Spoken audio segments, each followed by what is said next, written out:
Buenos días amigos y amigas, bienvenidos nuevamente al Círculo Matemático Alfa Beta. Hoy les traemos un problema de optimización clásico, el inscribir el cono de mayor volumen en una esfera de radio R. La geometría aquí mostrada muestra una sección transversal. Hemos cortado la esfera a lo largo de su diámetro, eso también corta el cono, y tenemos los elementos, el radio de la esfera, aquí y acá. También tenemos el radio del cono. Tenemos esta altura a partir del centro de la esfera y el centro del cono. Y tenemos este ángulo θ que define la parte inferior del cono. Es evidente que el volumen máximo, o mejor dicho, el cono de máximo volumen, necesita tener la parte inferior abajo del diámetro de la esfera. El ángulo θ, por lo tanto, este ángulo que está acá, define la parte inferior del cono. Con esa geometría podemos ver lo siguiente, ¿sí? Esta distancia de aquí hasta acá le he llamado adyacente, y obviamente esta distancia de aquí hasta acá es el radio del cono. Esta distancia de aquí hasta acá es una distancia parcial para definir la altura del cono. La altura del cono va desde la parte superior de la esfera hasta esta parte inferior. Esa es la altura del cono. Bueno, y entonces con esa geometría nosotros empezamos a trabajar. El volumen de un cono es 1/3 de pi por el cuadrado del radio del cono por la altura que tiene el cono. De la geometría que les mostré anteriormente, es fácil ver que la altura total del cono se va a componer, de el radio más esta distancia que está en verde y he llamado adyacente. La altura del cono es R más la distancia verde que se llama adyacente, y esa longitud es igual a R por coseno del θ. Aquí esta R es radio de la esfera e igualmente esta R es radio de la esfera. No hay que confundir la R minúscula con la RC. Esta R es el radio de la esfera y esta R que está aquí es el radio del cono. No hay que confundir esos dos elementos. Bueno, entonces la altura del cono, dada esta geometría, la altura del cono viene dada por R más R coseno de θ, ¿sí? La altura del cono, repito, viene dada por R más R coseno de θ.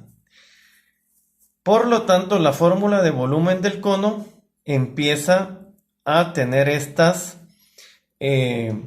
variaciones con la simbología que tenemos en la geometría de la figura.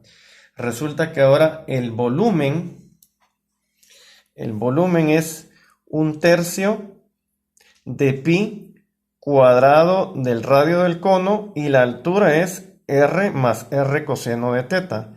Insisto, esta R es el radio de la esfera. No hay que confundirlo con el radio del cono.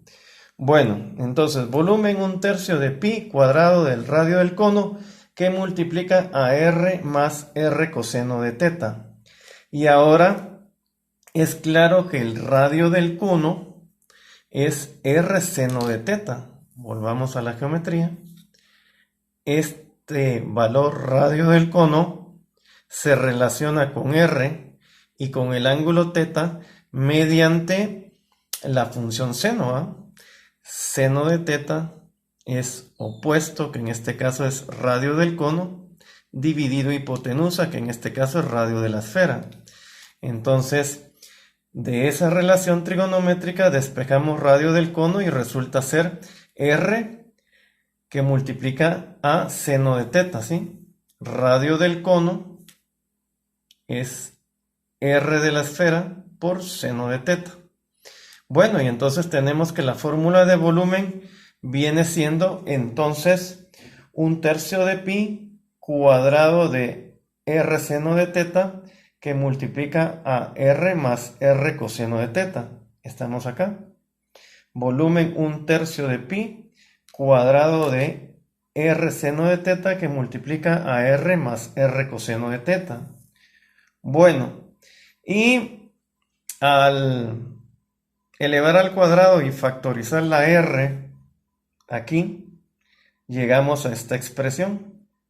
Bueno, entonces, ahora derivamos respecto a la variable teta e igualamos a 0, ¿sí? Tenemos esta expresión de acá, volumen es 1/3 de pi, R cubo, seno cuadrado de teta, que multiplica a 1 más coseno de teta. Vamos a derivar respecto de teta y vamos a igualar a 0 porque estamos encontrando un máximo. Recuérdense para que en problemas de máximos y mínimos, donde la derivada se hace 0, se encuentra el valor máximo. En este caso nos está dando el caso especial de que el máximo esté en los extremos. No, en este caso no se da el hecho de que, el hecho especial, porque es un caso especial que a veces los valores máximos se ubican en los extremos, ¿verdad? Del intervalo que estoy estudiando, pero en este caso el valor máximo se va a dar cuando la derivada sea igual a 0. Bueno, entonces vamos a tener lo siguiente.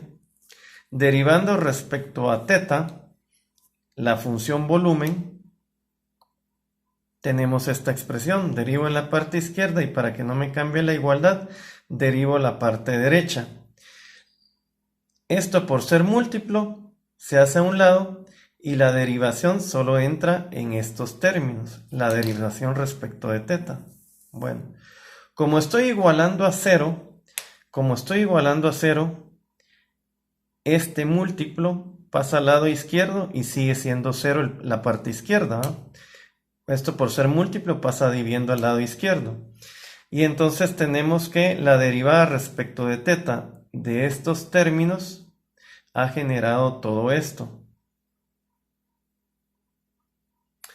Bueno, seguimos haciendo simplificaciones y llegamos a lo siguiente.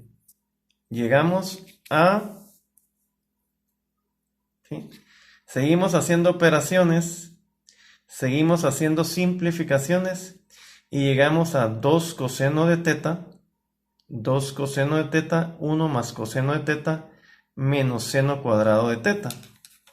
¿De acuerdo? Aquí factoricé un seno de teta, lo pasé dividiendo y entonces llegué a esta expresión de acá. Por eso es que de seno a cubo pasé a seno cuadrado, debido a la factorización de un seno de teta. Bueno, y entonces llegamos a esta expresión. Llegamos a esta expresión 1 menos coseno cuadrado, que es seno cuadrado, ¿verdad, mucha? 1 menos coseno cuadrado resulta que se puede factorizar. Y entonces llegamos a esta expresión de acá. Bueno, y entonces resulta que también tenemos otro factor común, 1 más coseno de teta. Y 1 más coseno de teta lo puedo factorizar y lo puedo pasar al lado izquierdo dividiendo y sigo teniendo 0, ¿verdad, mucha? Por lo tanto, llego a la siguiente expresión. Llego a la expresión 2 coseno de teta más coseno de teta menos 1. Y entonces eso me lleva a 1 igual a 3 coseno de teta. Por lo tanto, el teta que yo estoy buscando y maximiza el volumen es Teta es igual a coseno inverso de 1/3. Al resolver eso, tenemos que el ángulo que genera el máximo volumen del cono es igual a 1.231 rads, o lo que es lo mismo, 70.529 grados. Recuerda que el ángulo teta que estamos midiendo, en la geometría, viene desde este segmento verde en contra del reloj hasta esta hipotenusa R. Con esos valores de angulares y con las relaciones iniciales que tenía yo para el radio del cono y para su altura, hemos encontrado el cono de máximo volumen. Solo tienes que sustituir los valores angulares que acabamos de encontrar en esta igualdad y en esta igualdad, y luego trasladarlos acá, y ya se ha encontrado el cono de máximo volumen que se puede inscribir en una esfera de radio R. Hasta la próxima, y recuerda, las matemáticas las dominamos si las trabajamos.